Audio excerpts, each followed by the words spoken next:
Oi, gente. Peguei meu café e vim conversar um pouco com vocês. O vídeo de hoje, ele é um vídeo muito necessário. Ele é um vídeo que vai trazer um assunto profundo, mais comum do que nós pensamos e ignorado. Às vezes por falta de conhecimento, às vezes por falta de empatia. E a gente quer trazer hoje um tema para quebrar muitos tabus. E a pessoa que eu trouxe tem uma leveza no que fala, tem uma força, é uma pessoa que eu amo muito, é uma mulher que se reinventa, que se refaz, que se reconstrói quantas vezes necessário. Eu queria que a gente recebesse a minha amiga, a minha pessoa, a pessoa que eu amo de paixão, nada mais.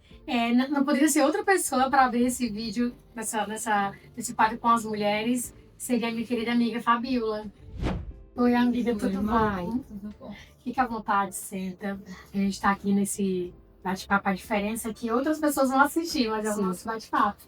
Eu estou muito feliz de você ter topado. Eu acredito que para você estar hoje aqui trazendo esse assunto, é porque você está liberta de muitas prisões que esse assunto traz. Você está curada ou em processo de cura, né? E eu tô irradiante da tua força, da tua coragem, sabe? Assim, é muito lindo de ver isso. A mãe do Bento, ela é excepcional. E antes da gente começar a aprofundar nesse assunto, eu queria que a gente conhecesse quem é a Fabiola na essência. A Fabiola da Silva Feitosa. Agora, vamos com a mãe do Bento. Exatamente. Eu vou começando a entender que a gente vai perdendo a identidade. Não tenho nenhum problema com isso. Ouvia muito falar, né? Mas vamos lá. Antes de ser a mãe do Bento, eu sou a Fabíola. Fui filha adotiva por muitos anos e hoje não mais, né? Eu digo que a minha família hoje são os amigos que Deus colocou no meu caminho. A Maiara é a minha irmã, minha pessoa. Sou pedagoga, né? Leciono há mais de 15 anos, é a minha paixão. É uma profissão que a gente não aprende só a ensinar, mas também a cuidar. Eu sempre fui muito apaixonada por criança. Eu acho que é a minha missão, a minha vocação. Não sei futuramente, né? Hoje eu divido a minha vocação com ser professora e aprender a ser a mãe do bem, né? Sou uma pessoa que já passei várias dificuldades na minha vida. Essa não é a primeira, creio eu que não será a última. E eu acho que todo o meu caminho, ele me preparou para eu chegar até aqui. Eu acho que se hoje eu consigo ou tento levar tudo isso, é por conta do meu passado, do meu histórico. E é lindo a gente ouvir isso, né? De alguém que quando fala, fala com propriedade. Propriedade do que viveu, propriedade do que enfrentou. E isso tem sido, assim, quem está de perto, né? Eu tô falando com muita propriedade dela, muita, como é que se fala assim, muito depois do caso? Muito conhecimento de causa, porque eu convivo com ela, né? É uma pessoa que estaria perto, e ela é perto de mim. E esse nosso projeto Além de Mãe, eu quero trazer mulheres comuns, sabe? Até porque eu não tenho influência para trazer famosos, né? Mas mesmo se eu tivesse, eu quero que exatamente o projeto ele abra portas e tenha voz de mulheres comuns, mulher real, mulher sem rede de apoio, mulher que enfrenta a dupla jornada financeira, mulher que muitas vezes não tem emprego, mulher que às vezes é anulada dentro de um relacionamento que ela não tem voz. Então, essas mulheres precisam encontrar um espaço aqui. Eu falo muito pro Thiago, aqui é um ambiente seguro. É a minha casa, gente. É a minha casa, é o meu sofá, então é um lugar onde você sinta-se segura e qualquer outra mulher, outra pessoa que virá aqui, sinta-se seguro de estar aqui, de abrir o coração, que esse ambiente não é um ambiente de julgamento, não é um ambiente que vai trazer mais trauma, mais dor ainda, que já é o assunto, já é a vivência. Pelo contrário, é um ambiente de acolhimento. Né? O meu canal, esse projeto, eu não gosto meu nome? Começa a dar nome, meu Deus. A cabeça está cansadíssima. Peraí. rotular. Eu não gosto de rotular o Além de Mãe apenas como um canal do YouTube, porque não é só isso. Tem muita coisa por trás, a gente ainda tem assim, aqui é a ponta do iceberg, a gente tem muita coisa que ainda está em processo, a gente não pode trazer, né, a público. E eu não quero que se resolva apenas um canal, é um projeto de acolhimento às mães mesmo. A mulher, a formação de família, a família, muitas vezes é uma mãe solo, é a sua família.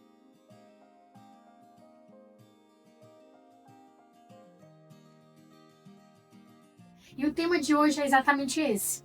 Eu queria que a gente conhecesse um pouco da Fabiola antes de falar desse tema, porque esse tema não resume a Fabiola. Esse tema é uma parte de construção de quem é ela.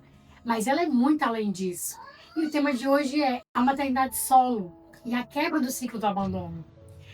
E é difícil um abandono, sim, mas eu acho que torna-se bem mais difícil quando é um abandono na gestação. Isso não é um caso isolado ou algo pessoal, não é, gente.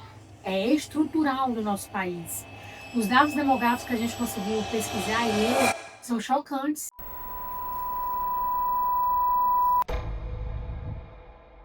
11,3 milhões. Em 2022, esse era o total de mães solo no Brasil. E esse número não para de crescer. Nos últimos 10 anos, o aumento foi de quase 18%. Isso quer dizer que mais de 1.700.000 mulheres passaram a criar seus filhos sozinhas nesse período. A gente tem quase 6 vezes mais casas lideradas por uma mãe solo do que por um pai solo. São mais de 10 milhões de lares com mãe solo, contra pouco mais de 1,5 milhão com pai solo. A desproporção é gigante. E essa jornada, na grande maioria das vezes, é solitária. Quase 73% dessas mães vivem sozinhas só com os filhos, sem nenhum parente por perto, sem ninguém para dividir as tarefas do dia a dia. É a imagem do isolamento. Gente, esse cenário que hoje é muito presente, infelizmente, no nosso país, de maternidade solo, de abandono do genitor, dói numa criança não ter a presença paterna.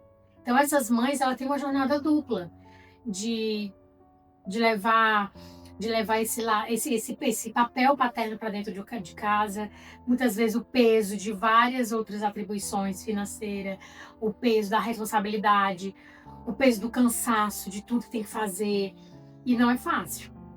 Eu acredito que como eu falei no vídeo anterior, né? Eu me sinto privilegiada porque eu tenho do lado um pai dos meus filhos, é um pai presente, e infelizmente não é a maioria de todas as mulheres.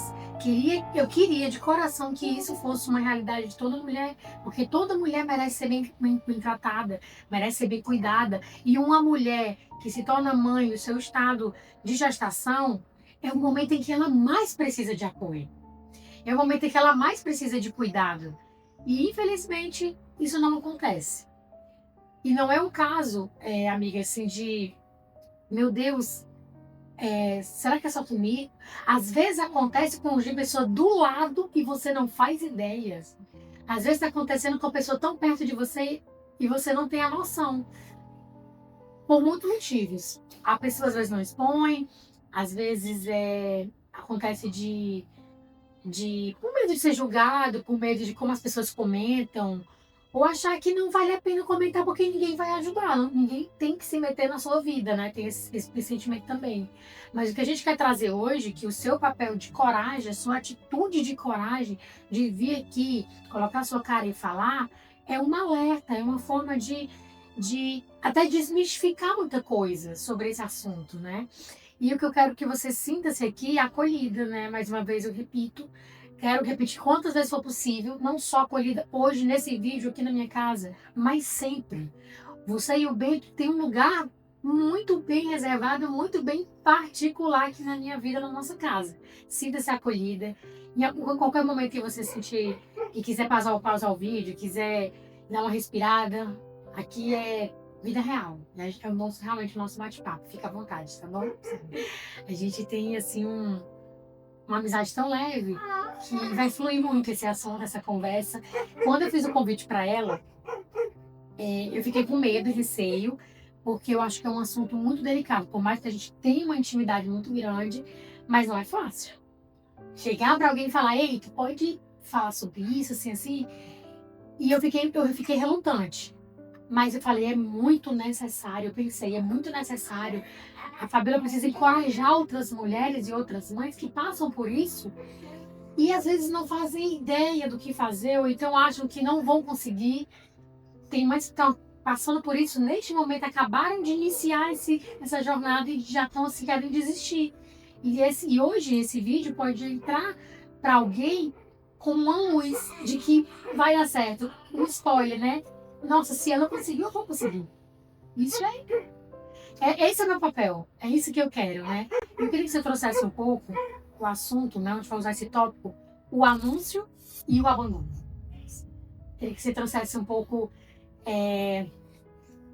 como foi, o que você sentiu, da maneira mais leve possível. Fale só aquilo que você sentir à vontade, tá bom? Certo.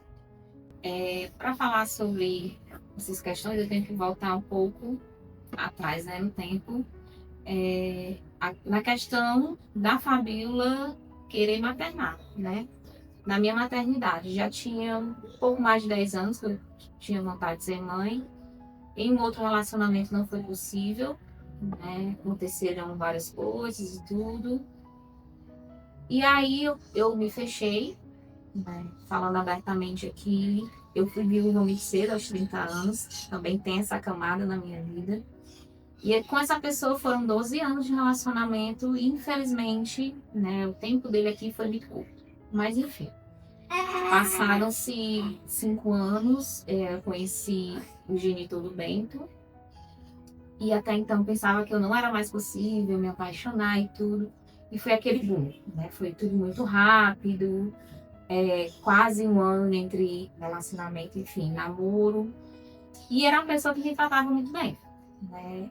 Era uma pessoa que eu já estava inserindo também na vida dos meus amigos, porque são a minha família e eu sempre achei muito importante a visão do outro, que está de fora, que tem uma visão mais ampla. Mas ele era uma pessoa que me tratava muito bem, sempre me apoiava, sempre era muito carinhoso. A gente tinha uma convivência muito boa, né? E no nosso namoro em si, quando se solidificou, foi um relacionamento que a gente estava ali todo dia, se falando, um cuidando do outro. E em junho, né, após uma viagem, eu suspeitei, porque já estava atrasada alguns dias, e quando fiz um teste, no sábado pela manhã, chegou positivo. Eu fiquei em pânico, porque até então eu não podia engravidar, né? Ainda tinha essa questão também. E aí, contei pra ele me apoiou, foi muito legal esse momento e tudo. Isso no sábado. À tarde a gente teve a confirmação, né, através do exame de sangue. E a Maiara, junto com uma outra pessoa, né, uma amiga nossa, foram as primeiras pessoas a saberem, né? E eu já recebi esse acolhimento delas. Eu sabia que eu precisava contar, porque eram pessoas que sempre me apoiaram nesse decorrer da minha vida. Porém, no domingo, aquele castelo que estava sendo construído, ele foi desabado, né?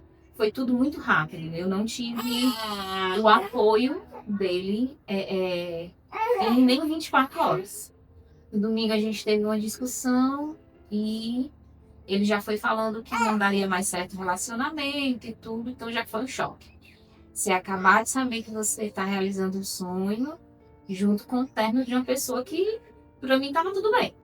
Foi tudo muito intenso, porque você descobriu no sábado, você vinha de um relacionamento que, em curto tempo, o genitor se mostrou alguém tão especial, alguém tão diferente, alguém que te dava brilho nos olhos, que te deu essa segurança, né, do início, e corta para 24 horas depois do anúncio de um bebê que não foi súbito, assim, tipo assim, do nada eu engravidei. Vocês já falavam sobre isso, né? Eu lembro Sim. que você mencionou. Vocês já falavam sobre isso, então não era surpresa.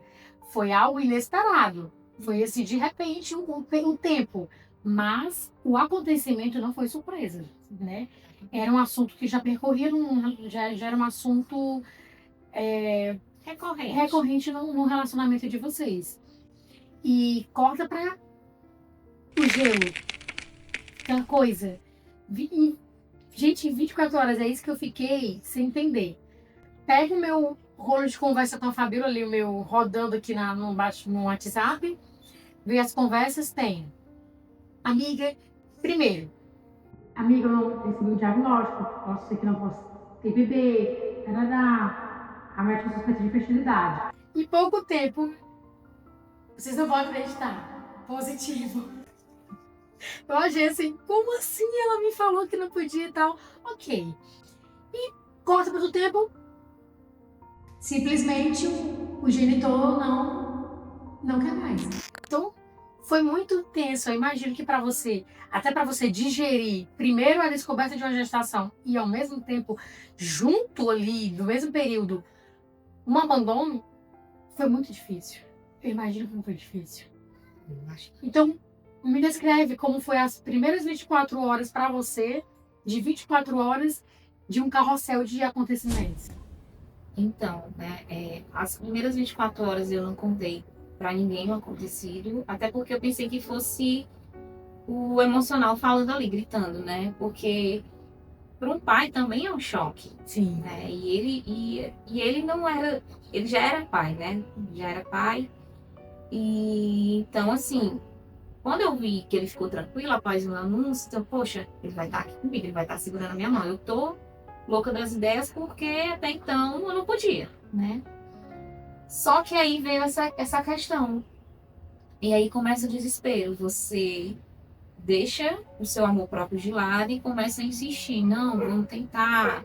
Você começa a carregar a culpa. Não, eu errei aqui, eu falei alguma coisa lá e tudo. Só que em nenhum momento a gente tem culpa. É a questão da sensibilidade. Então, eu deixei passar aquele domingo, na segunda-feira sentamos novamente e ele não mudava de opinião. Durante uma semana praticamente inteira, eu tentei, eu falei, eu argumentei.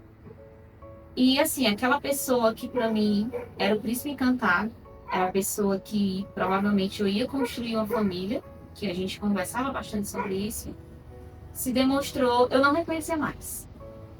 Foi irreconhecível. E aí traz uma questão também. Eu não quero mais ter um relacionamento com você, mas eu quero esse filho. Eu vou estar com você, o que você precisar, o que ele precisar, eu vou estar ali. Não estou abandonando o meu filho. Só que aí a gente parte o próximo passo, né? A primeira consulta do pré-natal foi, as primeiras medicações ok, a primeira morfológica foi, e aí após a primeira morfológica foi que realmente eu digo que a máscara caiu. Mais uma vez eu tentei, né? Principalmente pelo meu filho, porque também tinha sentimento, né? Existia muito sentimento, ainda era muito forte. E ele foi bem claro em dizer que não adiantava. E aí vem a frase que ecoa na minha cabeça até hoje. Ela vai ficando silenciosa a cada mês, mas ela ainda ecoa muito forte. Não quero relacionamento com você. E a gente não pode continuar um relacionamento só por causa de uma criança. Então aquilo ali foi muito forte. Então naquele dia eu botei um ponto final no quesito de querer voltar ao relacionamento. Então meu foco era o quê? Meu foco era o meu filho. Meu foco era não passar por uma gestação sozinha, já que a minha rede de apoio era minúscula, mas tê-lo ali, né? Na questão do financeiro, tendo em vista que sou uma pessoa que, quem é professora sabe, né? A renda é muito baixa e ele na sua condição atual tem uma renda o quíntuplo do que eu ganho, né? Mas enfim, a própria sensibilidade, né? Porque sempre as pessoas vinham falar, não, Fabio, foi o choque inicial, dá um tempo para ele. E até isso, eu sei que não foi por maldade das pessoas, mas até isso a gente vê uma questão muito do machismo. Dá um tempo para ele, mas e o tempo da mãe? E o choque, né, que foi para mim? Porque ali, um sábado pela manhã eu descubro, no domingo eu sou abandonada. Porque até então a pessoa me amava, a pessoa ela demonstrava esse amor, e no domingo o amor simplesmente evaporou. Então, em 24 horas, um amor se desmanchou. Isso. E aí ele enfatizava dizendo que não era por causa do filho. Tipo, então quer dizer, se não tivesse o Bento na jogada, a gente ia continuar? Aí ele falou que não foi? Isso. E não tem explicação. A gente nem adianta perdermos o nosso tempo de entender a cabeça de alguém que tomou uma atitude dessa. Né? Alguém que se mostra ser tão fraco das ideias, vamos dizer assim. Então não vale nem a pena, porque a gente acaba tentando procurar e não vai encontrar. Porque não desrespeita a você, desrespeita a ele. Eu entendo que para você não foi fácil o processo também. O pai ele acabou de descobrir, é difícil ele se conectar com o bebê na barriga e tal. Mas e a mãe? E a mãe que está vivendo tudo isso, começam a ter a onda hormonal, a questão hormonal, misturado com o sentimento de culpa, de tantos sentimentos ali junto. E por que a mãe não é respeitada também no processo dela? Então, assim, eu acolho muitas mães que passam por essa situação, ou situações parecidas, ou nem essa situação, mas passam por situações em que ela sente culpa. Eu não julgo. Se uma mãe chega pra mim e fala, eu tô tão desesperada ao ponto de que eu acho que eu vou doar meu bebê. Eu não consigo criar. Não é não apoiar, mas é não julgar. Por quê? Só sabe viver, só sabe quem está vivendo. Só sabe a dor, só sabe o sentimento, a confusão mental, quem está passando. Por mais que a gente venha aqui juntos e tente exprimir tudo que você está sentindo, o que você está sentindo, só você sabe. Então, assim, é um grão de areia, sabe? Esse momento de você colocar aqui para fora e expor para a gente ter uma sensibilidade. Mas eu não faço ideia do que você passou, porque eu não vivi isso. Então, o meu acolhimento é esse, é te abraçar, é te dizer que de agora em diante, a partir do momento que você descobriu o Bento, você não está sozinha. Eu estou aqui, nós estamos aqui e quero que você se sinta muito, muito, muito, muito acolhida. Agora, sim, eu queria que a gente falasse de uma coisa que acomete não só o seu estado atual, que é o julgamento social, o julgamento das pessoas. A grávida, ela recebe o julgamento de todas as formas. Ela recebe o julgamento se ela está com a barriga grande, ela recebe se está com a barriga pequena, ela recebe se ela dorme muito, ela recebe se ela come muito, ela recebe